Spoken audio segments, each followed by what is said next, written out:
جس کو تو عطا کرنا چاہے اسے کوئی روک نہیں سکتا، ولا معطیہ لما منعت، اور جسے تو عطا کرنا چاہے اسے کوئی روک نہیں سکتا، اور جسے تو روک دے اسے کوئی عطا نہیں کر سکتا۔ نانچہ کیا معلوم پڑا کہ اللہ رب العالمین کی وحدانیت اور اللہ کی توحید کو اس دعا کے اندر رسول اکرم صلی اللہ علیہ وسلم نے ارشاد فرمایا۔ اس کے بعد اللہ کے نبی جناب محمد رسول اللہ صلی اللہ علیہ وسلم مزید آگے کلمات پڑھتے ہیں، وَلَا يَنْفَعُ ذَا الْجَدِّ مِنْكَ الْجَدِّ۔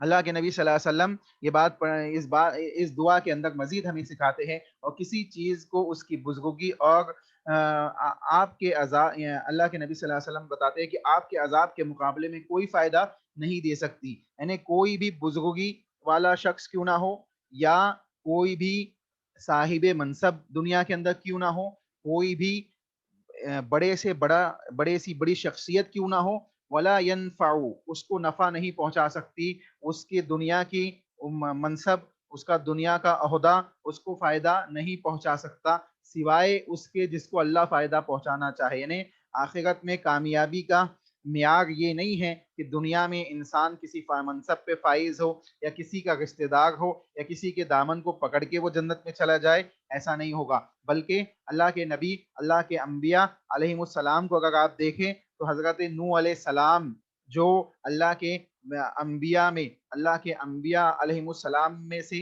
اولو العزم رسول ہے، اولو العزم نبی ہے، وہ نبی جناب حضرت نوح علیہ السلام کی بھی کیفیت یہ ہے کہ جب اللہ کا عذاب آتا ہے تو اپنے بیٹے کو بھی بچا نہیں پاتے ہیں، اپنے بیٹے کو محفوظ نہیں کر پاتے ہیں، اللہ کے عذابات میں ان کا بیٹا بھی مبتلا ہو جاتا ہے۔ تو اگر نسبت یا رشتہ داری سے کسی کو بقا ہوتی، کسی کو اللہ کے عذاب سے بچنا نصیب ہوتا، تو نوح علیہ السلام بھی اپنے بیٹے کو کیا کرتے؟ بچا لیتے۔ اسی طریقے سے حضرت ابراہیم علیہ السلام جو اللہ کے محبوب ہے، خلیل ہے، خلیل اللہ کا لقب جنہیں ملا ہوا ہے، وہ ابراہیم علیہ السلام اپنے باپ کو جہنم میں جانے سے نہیں بچا پاتے۔ اسی طریقے سے حضرت لوط علیہ السلام اپنی بیوی کو اللہ کے عذابات سے محفوظ نہیں کر پاتے۔ اسی طریقے سے رسول اکرم صلی اللہ علیہ وسلم کی شخصیت کو دیکھیں آپ، اللہ کے نبی صلی اللہ علیہ وسلم اپنی بیٹی فاطمہ رضی اللہ تعالی عنہا سے بیان فرماتے، اے فاطمہ، دنیا میں جو چاہیے مانگ لے، دنیا میں جو مال و متاع چاہیے مجھ سے سوال کر لے، آخرت میں اللہ کے عذاب سے میں کسی کو بچا نہیں سکتا سوائے اس کے کہ اللہ رب العالمین کسی کو بچانا چاہے۔ آپ دیکھیں بعض لوگ اس قسم کی باتیں بیان کرتے ہیں، اللہ کی شان اور اللہ کی قدرت کے خلاف باتیں بیان کرتے ہیں، جو بالکل توحید کے منافی ہیں اور شرکیہ کلمات ہیں۔ اللہ سے دعا ہے کہ اللہ ایسے کلمات سے ہم تمام کی حفاظت فرمائے۔ اب دیکھیں اس دعا کے اندر رسول اکرم صلی اللہ علیہ وسلم اس دعا کو کہاں پڑھ رہے ہیں؟ رکوع سے اٹھنے کے بعد اس دعا کو پڑھ رہے ہیں، اللہم ربنا لک الحمد ملء السماوات والارض، یہ دعا بھی ہے۔ اس کے علاوہ ربنا لک الحمد حمدا کثیرا طیبا مبارکا فی، وہ دعا بھی ہے۔ وہ دعا اللہم ربنا لک الحمد حمدا کثیرا طیبا مبارکا فی، اس کلمات کے دونوں کلمات کے ساتھ ثابت ہے، ٹھیک ہے۔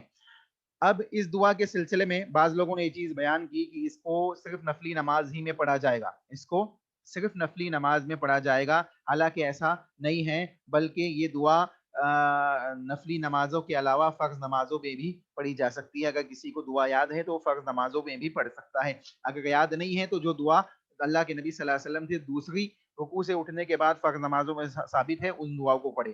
دوسری چیز یہ معلوم پڑی کہ رکوع سے اٹھنے کے بعد خالی کھڑے نہیں رہنا ہے، بلکہ دعا پڑھنی ہے، بلکہ دعا پڑھنا یہ مسنون ہے، رسول اللہ صلی اللہ علیہ وسلم کی کیا ہے؟ سنت ہے۔ عام طور پہ یہ دیکھنے میں آتا ہے کہ لوگ رکوع سے اٹھتے ہیں اور فوراً بنا کچھ پڑھے ہی سجدے میں داخل ہو جاتے ہیں، اللہ اکبر سمیع اللہ لمن حمیدہ کہہ کے اٹھے اور فوراً اللہ اکبر کہہ کے سجدے میں چلے گئے۔ تو یہ رسول اکرم صلی اللہ علیہ وسلم کی سنت نہیں ہے، بلکہ اللہ کے نبی کی سنت یہ ہے کہ اللہ کے نبی سیدھا کھڑے ہو جاتے، یہاں تک کہ حدیث میں آتا ہے کہ ریڑھ کی ہڈی اور تمام ہڈیاں اپنی اپنی جگہ پہ واپس آ جاتی، اور اتنی دیر میں یہ جو وقفہ ہوتا ہڈیوں کے واپس آنے کا، اسی وقفے میں رسول اکرم صلی اللہ علیہ وسلم کیا کرتے؟ دعا بھی پڑھ لیتے، اس دعا کو پڑھ لیا کرتے۔ چنانچہ معلوم کیا پڑا کہ اللہ کے نبی جناب محمد رسول اللہ صلی اللہ علیہ وسلم کی سنت یہ ہے کہ اس دعا کو اللہ کے نبی صلی اللہ علیہ وسلم کیا کرتے تھے؟ پڑھا کرتے تھے، فرض نمازوں میں بھی اور سنت اور نفل نمازوں کے اندر بھی اس کو پڑھا جا سکتا ہے۔ اسی طریقے سے فرض نمازوں میں ربنا لک الحمد حمدن کثیرن طیبا مبارکن فی، یہ دعا بھی اللہ کے نبی صلی اللہ علیہ وسلم سے ثابت ہے، ٹھیک ہے۔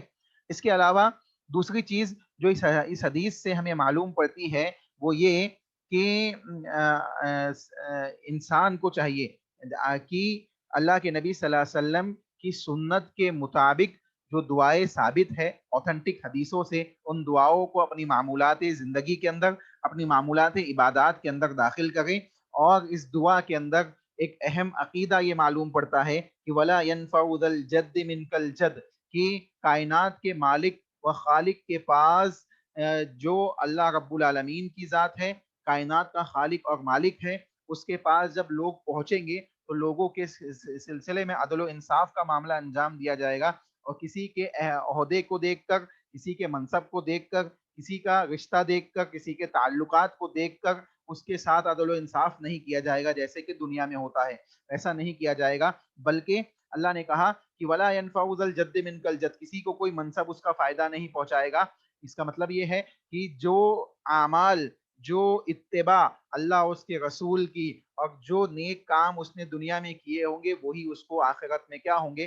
نفع بخش ہوں گے، نفع پہنچانے والے ہوں گے۔ چنانچہ معلوم یہ پڑا کہ عمل صالح کی قدر قیمت، یعنی قدر و قیمت کو انسان سمجھے، ایمان اور عمل صالح کی قدر و قیمت کو انسان سمجھے اور اس کو غنیمت جانتے ہوئے اس ایمان اور عمل صالح کے ساتھ زندگی گزارتا ہوا اس دنیا سے رخصت ہو، ٹھیک ہے۔ اسی طریقے سے رشتہ داری اور منصب اگرچہ انبیاء علیہ السلام ہی سے کیوں نہ ہو، اگر بندہ انبیاء کے اوپر ایمان نہ لائے تو اس کو وہ رشتہ داری اور منصب کوئی فائدہ نہیں پہنچائے گی۔ جب انبیاء کی رشتہ داری فائدہ نہیں پہنچا سکتی تو دوسروں کی رشتہ داری یا دوسروں کا یہ کہنا کہ ہم تمہیں جنت میں داخل کر دیں گے، دنیا میں ہماری بیعت کر لو یا دنیا میں ہمارے دامن کو تھام لو، اس قسم کے الفاظ کا کہنا چھ معنی دارت، اس کی کوئی معنی اور حیثیت نہیں ہوتی ہے۔ چنانچہ معلوم یہ پڑا کہ یہ اس قسم کے کلمات اللہ رب العالمین کے ساتھ کفریہ کلمات ہے جو انسان کے لیے نقصان دہ ہے، اس کے ایمان کے لیے نقصان دہ ہے۔ حدیث سمجھ میں آئی؟ الحمدللہ۔ جی ماشاء اللہ، جزاک اللہ خیر۔ دیکھیے اس کے بعد والی حدیث، اگر کوئی سوال ہو تو پوچھ لیجیے گا آپ لوگ انمیوٹ ہو کے، ٹھیک ہے۔ اس کے بعد والی حدیث دیکھیں، وعن عبداللہ بن عباس رضی اللہ تعالی عنہ قال قال رسول اللہ صلی اللہ علیہ وسلم امرت ان اسجد على 7 اعظم على الجبهة واشار بيده الى انفه واليدين والركبتين واطراف القدمین، متفق علیہ۔ صحیح بخاری اور مسلم دونوں کے اندر حدیث موجود ہے، راوی عبداللہ بن عباس رضی اللہ تعالیٰ عنہ ہیں۔ کہتے ہیں کہ رسول اکرم صلی اللہ علیہ وسلم نے ارشاد فرمایا، اللہ کے نبی صلی اللہ علیہ وسلم نے کہا امرت ان اسجدا، امرت مجھے حکم دیا گیا۔ اللہ کے نبی کیا کہہ رہے ہیں کہ مجھے حکم دیا گیا ہے۔ امرت کا مطلب کیا ہوتا ہے؟ کہ مجھے حکم دیا گیا ہے، یعنی مجھے اس بات کا حکم دیا گیا ہے۔ اب بتائیے اللہ کے نبی اگر یہ کہہ رہے ہیں کہ مجھے اس بات کا حکم دیا گیا ہے تو حکم دینے والی ذات کس کی ہوئی؟ اللہ تعالیٰ کی۔ جی اللہ تعالیٰ کی ذات ہوئی، یعنی اللہ تعالیٰ نے کس کو حکم دیا؟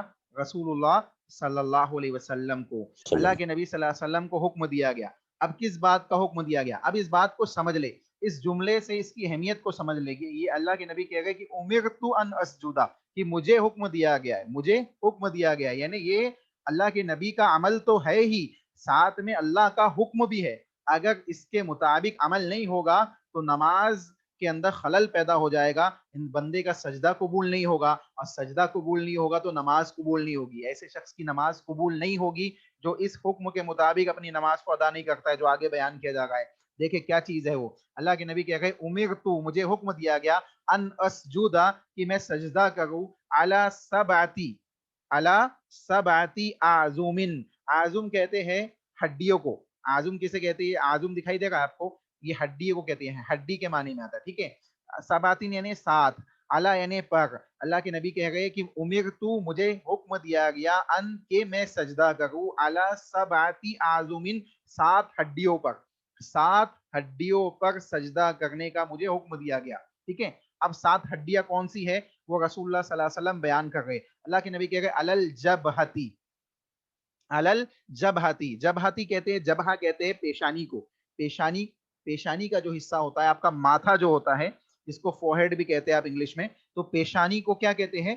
جبہتن. اللہ کے نبی اللہ جبہتی، جبہتی پہ یعنی پیشانی پر سجدہ کرنا. واشار بیدہ الی انفی، اور پیشانی کے ساتھ اپنی ناک کی طرف بھی اشارہ کیا اللہ کے نبی صلی اللہ علیہ وسلم نے. دیکھیے وہ اشارہ کا معنی، اور اشارہ کیا بیدہ اپنے ہاتھوں سے، الی انفی اپنی ناک کی طرف. یہ جملہ جو ہے صحابی رسول عبداللہ بن عباس کہہ رہے ہیں کہ اللہ کے نبی صلی اللہ علیہ وسلم نے جب یہ بات بیان کی کہ پیشانی سجدے میں داخل ہے، یعنی پیشانی پہ سجدہ کرنا، تو اللہ کے نبی نے اپنے ہاتھوں سے اشارہ کیا کہ ناک بھی پیشانی میں شامل ہے، یعنی ناک بھی لگنی زمین پہ ضروری ہے. ٹھیک ہے، تو پیشانی اور ناک کی ہڈی یہ دونوں ملا کے ایک ہڈی ہوگی، دونوں ملا کے ایک ہڈی ہوگی، کیونکہ اللہ کے نبی نے اس کی طرف اشارہ کیا. دوسری چیز اللہ کے نبی نے بیان کی والیدین، اور دونوں ہاتھ، اور دونوں ہاتھ. جب انسان سجدے میں جاتا ہے تو دونوں ہاتھ اس کے کہاں ہوتے ہیں؟ زمین پہ. ٹھیک ہے، والرکبتین، والرکبتین، اور دونوں گھٹنے. رکبتین یعنی دونوں گھٹنے. ٹھیک ہے، واطراف القدمین، اور دونوں قدم، قدم یعنی پنجہ، پنجے کی جو انگلیاں ہے وہ زمین پہ ہوگی. ٹھیک ہے، تو دو قدم، دو پنجے، دو گھٹنے، کتنے ہوئے جی؟ کتنے ہوئے؟ نہیں، دو پنجے، پیروں کے پنجے ہو گئے دو، دو گھٹنے کتنے ہوئے؟ یہ ٹوٹل 7 چار. ٹھیک ہے، اور دو ہاتھ 6 6. اور ایک اور پیشانی اور فور ناک، ہیڈ کو لے کے ایک پورا 7. پیشانی اور ناک پیشانی میں ایک. اگر پیشانی اور ناک کو الگ الگ کرے تو کتنے ہو جائیں گے؟ 8 ہو جائیں گے. ٹھیک ہے، لیکن اللہ کے نبی صلی اللہ علیہ وسلم نے الگ نہیں کیا، بلکہ یہ بیان کیا کہ پیشانی اور ناک دونوں ایک میں داخل ہے، یعنی ایک ہی اشارہ کیا کہ پیشانی اور ناک دونوں ایک ہی میں داخل ہے. چنانچہ کتنی ہڈیاں ہوئی؟ 7 ہڈیاں ہوئی. ٹھیک ہے، ٹوٹل 7 ہڈیاں ہوئی جو سجدے میں ٹکے گی. اگر 7 میں سے کوئی ایک ہڈی بھی کسی کی نہیں ٹکتی ہے تو یہ سجدہ قابل قبول نہیں ہوگا، اور وہ نماز قابل قبول نہیں ہوگی، الا یہ کہ کوئی معذور ہو، کوئی ایک کسی کے پاس ایک ہی قدم ہو، یا کسی کے پاس ایک ہی ہاتھ ہو، وہ ایک الگ مسئلہ ہے، وہ عذر ہے، انسان اس میں معذور ہے، اس کے لیے کوئی قباحت کی بات نہیں ہے. لیکن ایک شخص کے پاس اللہ نے عطا کیا ہے تمام چیزیں، خاص طور سے ناک. لوگ ناک نہیں ٹکاتے سجدے میں، پیشانی ٹکاتے ہیں اور ناک ان کی ہوا میں ہوتی ہے. اللہ کے نبی صلی اللہ علیہ وسلم کی اس سلسلے میں حدیثیں بھی سن لے، اور ائمہ حضرات کے اقوال بھی سن لے، تاکہ بات مزید واضح ہو جائے. اس حدیث سے جو بات ہمیں معلوم پڑتی ہے وہ یہ کہ پیشانی اور ناک دونوں مل کر ایک عضو ہے. پیشانی اور ناک دونوں مل کے ایک حصہ ہے، ایک ہڈی ہے، جو رسول اکرم صلی اللہ علیہ وسلم نے بیان کی ہے. اگر ان دونوں کو الگ الگ کر لیا جائے تو کتنے ہو جائیں گے؟ 8 ہو جائیں گے. ٹھیک ہے، اب رسول اکرم صلی اللہ علیہ وسلم کی اس حدیث کے مطابق ائمہ حضرات تھوڑے سے مختلف ہے. جیسے امام احمد بن حنبل رحمہ اللہ علیہ، اسی طریقے سے امام مالک، امام شافی رحمہ اللہ علیہ کا یہ قول ہے کہ دیکھیں اس میں کون کون ہے؟ امام شافی، امام احمد بن حنبل، اور امام مالک رحمہ اللہ علیہ، اور امام ابو حنیفہ کے 2 شاگردان رشید، امام ابو یوسف اور امام محمد.